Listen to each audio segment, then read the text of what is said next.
जब हमने माचिस जलाई तो पाया कि ये तो बहुत जल्दी बुझ जाएगी। फिर इसका सोल्यूशन क्या है? इसका सोल्यूशन है कि अगर हम इस माचिस से दिया जला दें और दिए में समय समय पर घी डालते रहें, जो दिया है उसको हम हवा से आसानी से बचा सकते हैं, ऐसे करके जिस तरफ से हवा आ रही है उधर से हाथ रख के। यही मिलती जुलती बात भगवान ने प्रति उत्तर में अर्जुन को कही है।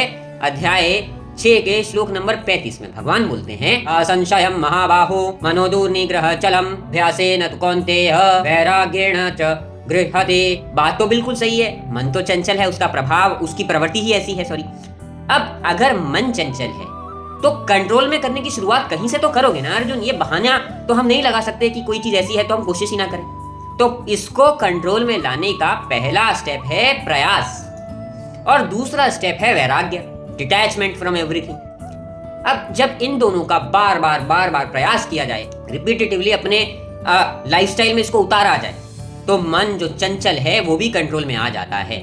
हम अपने एग्जाम्पल में ही आते हैं। ये तो बिल्कुल सही है भाई, माचिस तो बुझी जाएगी, उसकी प्रवृत्ति है, परंतु उस माचिस में जब आग लगाई गई तो अभी वो क्या है, वो हर तरफ से घिरी हुई है।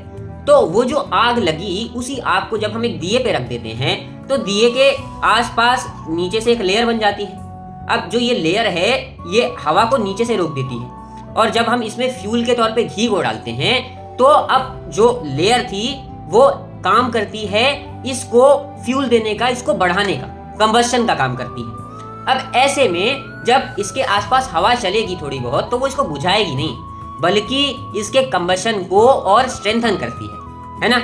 यही हमने सीखा है। अब यही बात है, जब ये जो लेयर है ये वैराग्य की तरह है, जिसने नीचे से फालतू की बुरी चीजों को रोक दिया, और जो ऊपर अब जो हवा है जो इसके आसपास चल रही है वो ऑक्सीजन की तरह है, जो क्या कर रही है कि हमारे मन को, जैसे जो हम कर्म कर रहे हैं वो हमारे मन को भगवान में और सही चीजों में लगाने का काम करता है। तो जो चंचलता है, बुझने का डर है, वो खत्म हो गया।